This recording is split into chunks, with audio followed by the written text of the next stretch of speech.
it's everything. It's all of the above, right? It's how productive are they? What are the testing and measurables? What's the film look like? But the person is a big part of it. Like your ability to hit your ceiling and maximize your talent, a lot of that comes down to the makeup of the individual and how they fit in our building and how they fit in our scheme and how they work with our coaching staff so they can develop, long term. Welcome to another edition of the best podcast available, also known as, if you're watching on video form here, Twins. I'm Andrew Siciliano. This is my taller half and better half, Gibby. I ditched you last night. You're still talking nice about me, even after I ditched you last night. We are live at the Combine in Indianapolis. Live, meaning we're standing here alive. We have made it to day number 3 of the Combine. And when Jason says he ditched me, he didn't really ditch me. We all had a lovely dinner. We then took it to another establishment. I called you Jason. Gibby, I'm sorry. No one calls you Jason. I've been called far worse. That's my ex-wife. Okay, Gabe is laughing behind the camera. Wow, this has turned into a different show. Here we Gabe's go. laughing behind the camera because I called you Jason. Anyway, I eventually decided to see him mad about a horse, and I come back, and you guys were all gone. About a horse? It's a turn of phrase. I went down the hallway, and I came back, and you guys were all gone. I had no idea till we got back, and I got your text, and I said, we did leave him. Yes. The good news is Zagura was still out. I did run into Nathan a little bit later. Shocking. He had to record something at 10 a.m. I think he eventually went back to his room at one point. Yeah. Yeah. Kind of. Yeah. It happened. Remember, Nathan here is working hard for you to collect information. He's here for you. He is. He's working hard for you. Somebody has to do it.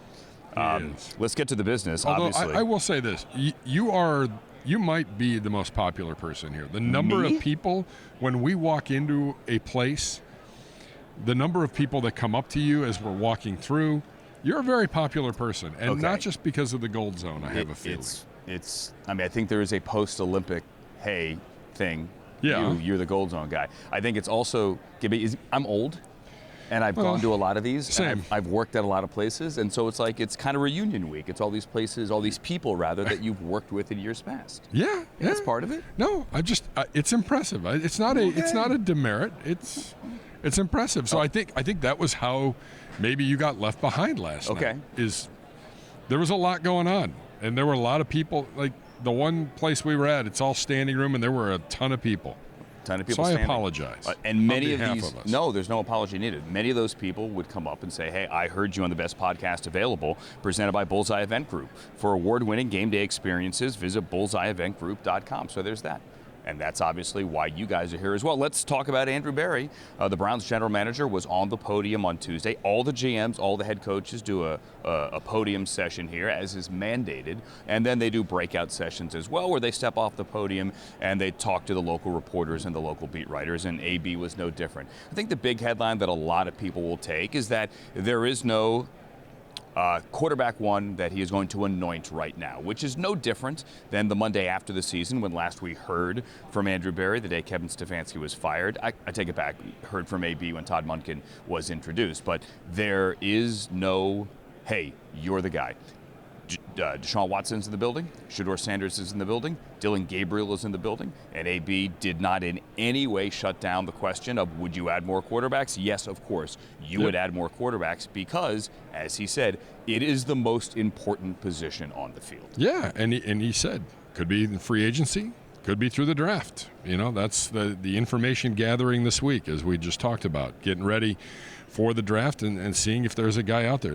This is...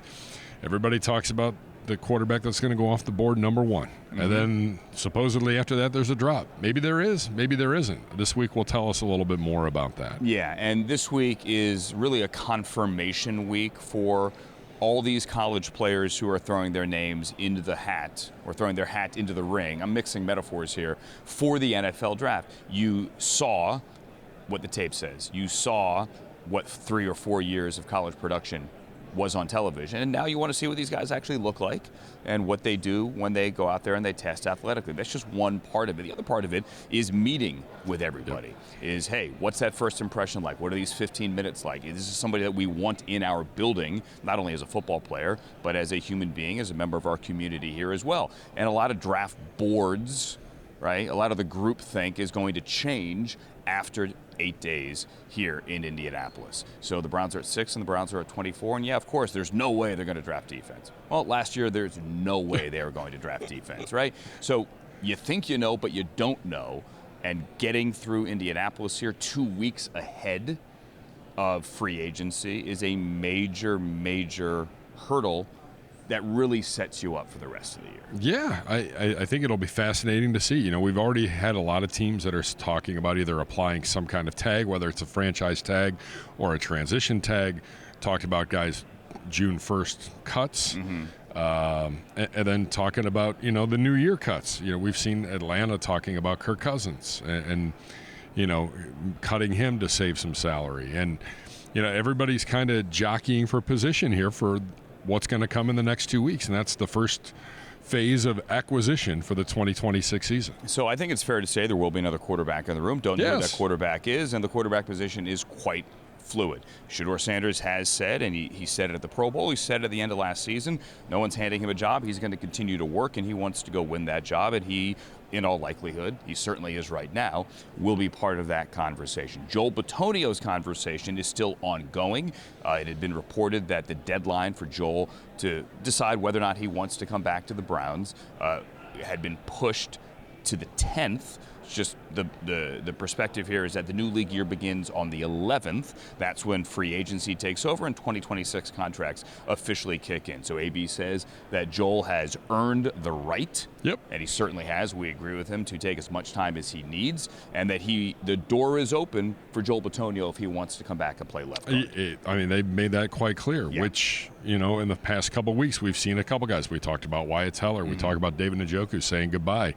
Clearly, that is not the case with Joel Bitonio.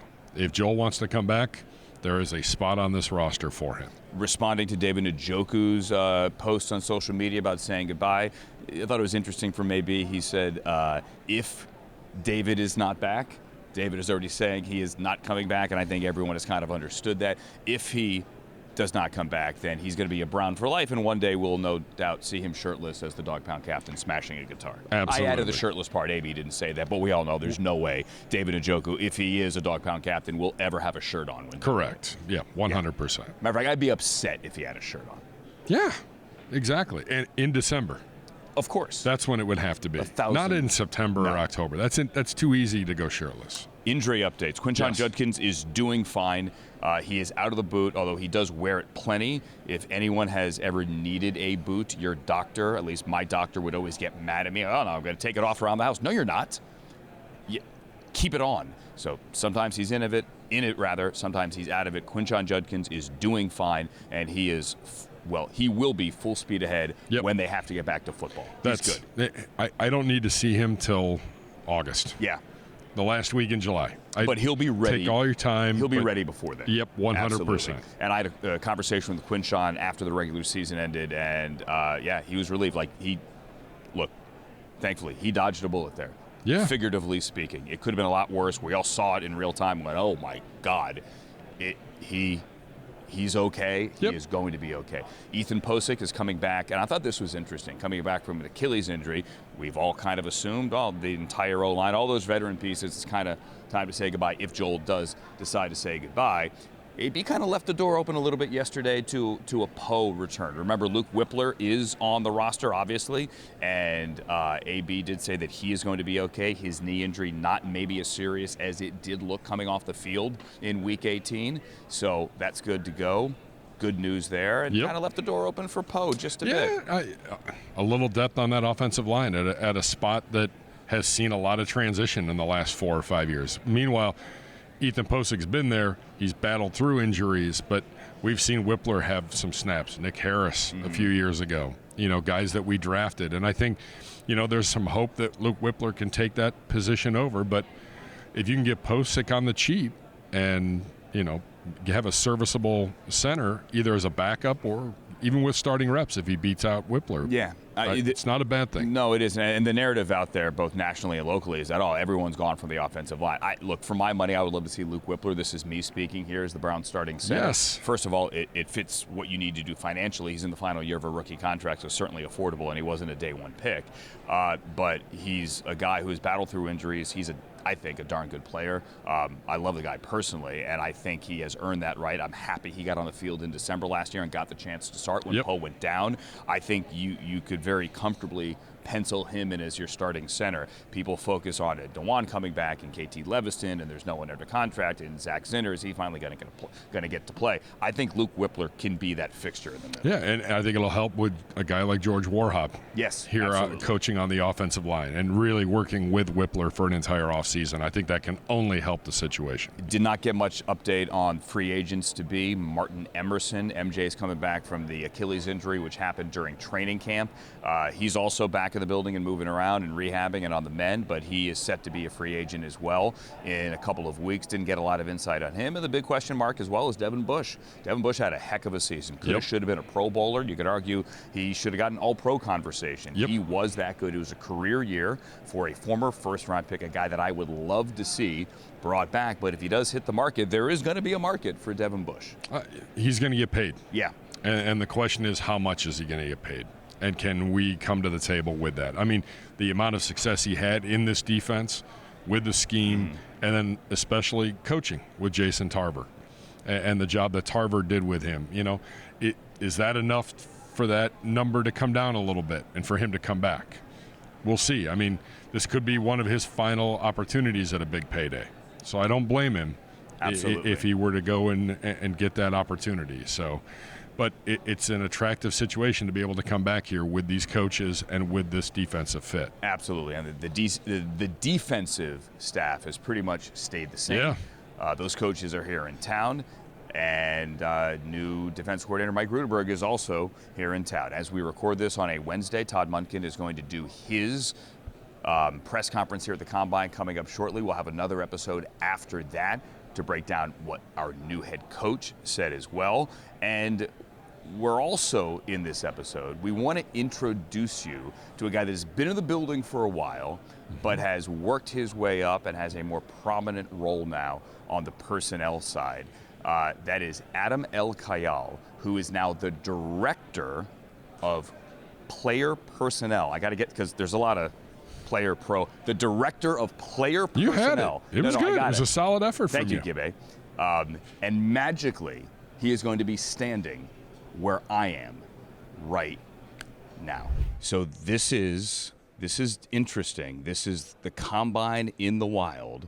Over our shoulders is Glenn Cook and CBD, if you're watching the video version. But this guy is more important than all of them combined. He is the director of player personnel for the Cleveland Browns. It is 11th season now. Adam ElKyal, it's good to see you, man. How are you? Thank you. Good to be here. Yeah. Okay, are we eavesdropping on Glenn? What do you think's going on over there? A riveting conversation. Riveting conversation. Yeah. They're not important. Let's talk about you. New job this year. Congrats. Thank you. All right. You took over, obviously, last year into the new position in your 11th season. What was last year in that new role like for you? It was really stepping into, more responsibility with the personnel group, college and pro at the same time.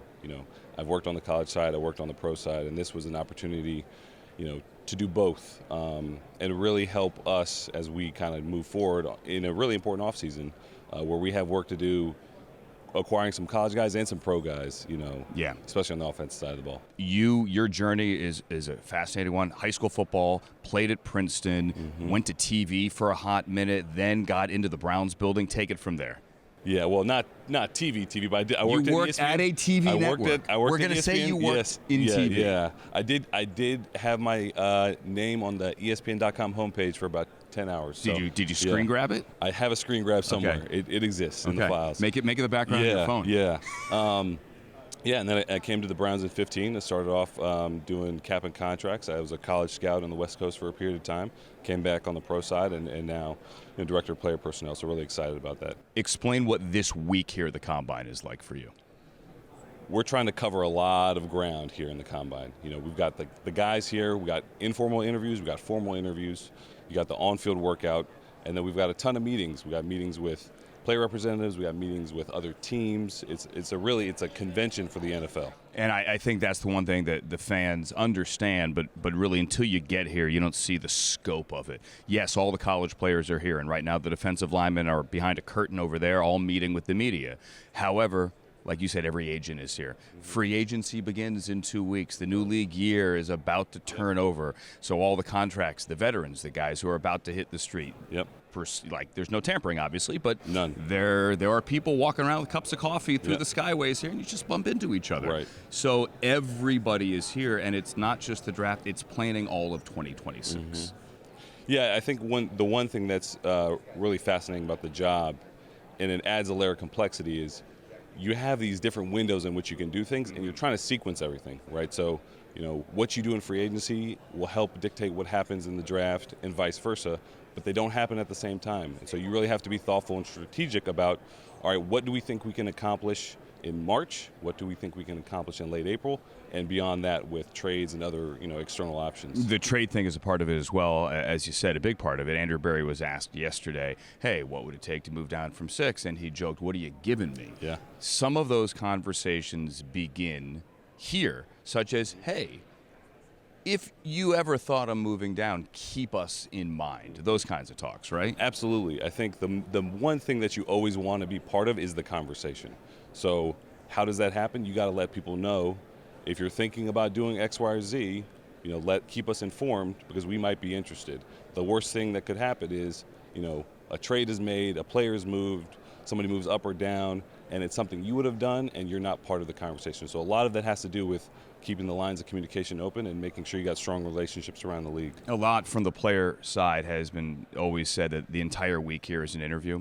Like, for example, player X from school Y gets on the plane, and he probably doesn't even realize it, but half the NFL is also on that plane, and they know who he is, but he doesn't know who they are. And then eventually that player sits down in a meeting with Andrew Berry, with Todd Monken, with position coaches, and that's a first impression. But in reality, it's not a first impression because you guys have been on the road. You've done your research. You've seen this player play in person. It's an important impression, but it isn't always the most important, is it? It's not the most important, and it's not the only one. I think you make a great point. This is a pressurized fishbowl for them, and it starts from the moment they get off the plane. You got people, at the airport who are helping shuttle them here. You got their group leaders. You got their informal interviews. You got their formal interviews, and everything that occurs here. There are eyes on you, and you get a little bit of information out of all of those interactions with the players. What's it like when you know you need a position and everyone knows you need a position, then you get here, you look at the players? Yeah, look, you can't have enough offensive linemen. You can't have enough good pass catchers. Everybody's looking for those position groups. When you get here, it's great to see them all in one place, on the same field, competing against each other. You get a good sense of, it might look a little bit different if I'm on, the field at Alabama or I'm out at Oklahoma, what that looks like amongst their teammates versus all the draft prospects in one place at one time. So it's a great opportunity. I'm sorry, is it more important than, say, the Senior Bowl? Because, best on best is always important, especially the practices in Mobile. Is that as significant as seeing a guy run around in shorts? Obviously, athletic testing is important, but is testing more important than game tape or practice tape? No, I wouldn't say that. I think it's all important in its own way. I think the testing is a big part of the equation that you don't have an answer for. The Senior Bowl is a good opportunity to see guys on the field competing against each other, but you also have a large body of work in the game film. But you don't have the measurables. You don't have the verified testing, and so that's what you get out of the Combine and the Pro Days that is adding to everything you've done in the fall. And sometimes there's this conundrum. This guy jumped out of the gym, but when I turn the tape on, I don't see it. Yeah. How do you make sense of that? You have to reconcile that. That sends us back to the drawing board sometimes. I mean, we have a good process in place where when guys test really well, we make sure that, hey, did we have this guy in the right spot at the outset? Do we need to go do more work? Do we need to get extra eyes? Do we need to do an extra workout? You're always going to be surprised in the spring. There are always surprise risers and fallers, and when we see those, we make sure we capture them. Have you ever rooted for a player to run slowly? Like the legendary story, about Cooper Kupp, right? He ran slowly coming out of Eastern Washington. Yeah. You might have been working the region at the time, and the Rams went yes. Yeah. Because they didn't want anyone to see him run fast, or he would fall to them. I want everybody to do well, but there are times in which it is in our interest for them to not do what we thought they might. And that's a great part of the process, is trying to piece the puzzle together. Like, where do we think he's going to go? Where do we think he's in range for us? And what is impacted by that? If a guy runs fast, if a guy runs slow, how do we think the market price changes on his draft stock? So we're always working towards that and trying to figure out how it matters. What would you tell the fans at home to look for when they watch the Combine on TV? Like, what's the most interesting thing for the fans sitting on the couch? For the fan experience? Yes. Certainly, I think the 40s get a lot of publicity. Too much? It depends. I think at certain position groups, it's well warranted. Of course. Speed matters, and it's tough to contain. Fast receivers, corners got to be able to run. At certain position groups, it's probably overemphasized to a degree, but the on-field work and the drills, it can be tough to follow at home, but when they're cutting back and forth, you get a lot out of some of those, and especially with some of the bigger skill guys. I'm going to ask you one last thing. It was something Andrew Berry was asked yesterday as well. I think it's something all Browns fans are fascinated by. Last year's class was great. Hit a grand slam. Everyone knows that. What did we learn collectively from last year's process with last year's great class to apply this year to hopefully hit another one over the fence? I think it really goes back to the standards with which we were fitting guys to who fit the Cleveland Browns. Okay, so we wanted to make sure that we got players that were, hard working, tough, competitive, and I think we nailed it from that front. And getting the person right, I think, flowed into getting guys who were really productive really early in their careers, and I think that was really helpful. I lied. One last thing. That's the most important thing that I think fans don't realize sometimes, is that obviously you're drafting a football player, but you want to make sure that this person fits in our building, fits in our position room, learns the way that our coaches are going to teach. There's so many other things that go into it other than, they have really good stats on the back of their football card. Certainly, yeah. It's everything. It's all of the above, right? It's how productive are they, what are the testing and measurables, what's the film look like, but the person is a big part of it. Like your ability to hit your ceiling and maximize your talent, a lot of that comes down to the makeup of the individual and how they fit in our building and how they fit in our scheme and how they work with our coaching staff so they can develop, long term. Adam, appreciate it. Congrats again, a year belated on the new role. Appreciate it. Enjoy the rest of the Combine and go get the shrimp cocktail. And go Browns. Yeah, there you go. That as well. You talk about you need a wide receiver in the building. Adam did play wide receiver at Princeton, so maybe you can add to the room. Did he do some media? Did I hear that correctly? He do some radio or TV? He worked at ESPN for a hot minute. Okay. Yeah, was not in front of the camera, but he was at ESPN. All right. He can handle himself. Yes. All right. Absolutely. Like the guy. Like that he's gotten the big promotion. Got the promotion last year when Sags went to Tennessee, and now Adam is in that role here. Let's talk about the other news from around the league. There's the Kirk Cousins thing you mentioned earlier. Not a surprise. When they redid that contract a couple of weeks ago, it screamed, we are cutting you before the new league year because we're not going to pay you $67 million. So Kirk Cousins is going to be on the street as a free agent quarterback for any team that may or may not want him. All right, so here's my question to you about that. Just because I've seen a lot of things, but I don't know, and you are the aforementioned expert when it comes to some NFL things. That's right. I'm setting you up. Maybe. All right. Can he still come back to Atlanta, though?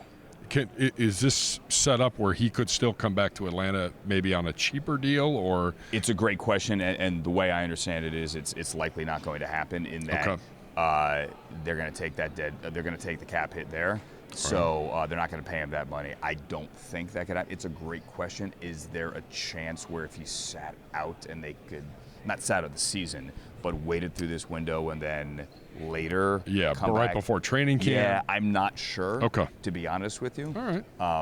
I think he'd love to move on. The question is, where do you drop him? I think the most fascinating thing is send him back to Minnesota. Yeah. Because the Vikings will need another quarterback. They've said it. And kind of. Yeah. Yeah. So, there's that. There's also the Aaron Rodgers story. Omar Khan said he did speak. Omar Khan's the Steelers GM. Spoke last week to Rodgers. They're still waiting on Rodgers' answer, and they would obviously hope it's sooner rather than later. I can't see the Steelers going the entire summer and waiting for Aaron to FaceTime audio them from Malibu. I just don't see that. They have Will Maybe Howard you run into him on a roster. walk on the beach. And you could get some information. 2 different beaches. Yeah, but you can figure that out. Yeah, I see where you're going. But no, Gibby with a little passive-aggressive shot there. It's okay. They have Will Howard on the roster. They're picking 21st, a tradition truly unlike any other. The Steelers always pick 21st. That was for you, Gabe, behind the camera. And do you take Ty Simpson? I don't know. Is Ty Simpson there at 21? Maybe. Or do you roll with Will Howard? I think in a perfect world they would like Aaron Rodgers back. But Rodgers also has to know that we need to plan for the future as well. So do you have the conversation, dude, come back, we're happy, but don't be upset if we take a quarterback at 21, right? Yeah. This isn't like you're 30-something, we're taking No. Jordan Love, you're going to be 43. Yeah. I just, right now, what does that room look like there? Will If Howard. Rodgers- Will Howard. Where's Rudolph? Mason Rudolph's there. Yeah. See? The guy that just can't leave. You so badly want him to start again. Yeah, I do. In Cleveland. Be great. So Against Cleveland. There's that for the Steelers.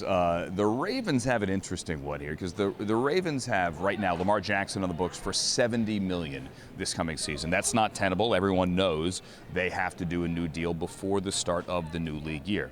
Why before the start of the new league year? Because when the new league year begins on March 11th, when free agency kicks in, that number goes on your books. So if you're the Ravens and you're going to do business, you need to lower that number. And Steve Bisciotti, when they fired John Harbaugh, made it very clear, like, we're not going to wait all year.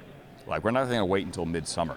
We need to get this done now. And if they don't get it done now, well, geez, it makes it a lot harder to, say, re-sign Tyler Linderbaum, who is at the top of his game at the center position. He is going to hit free agency because of a little weird nuance, loophole. I don't even know if loophole is the right word in the way the CBA is structured. So with franchise tags, all the O-linemen are in one bucket.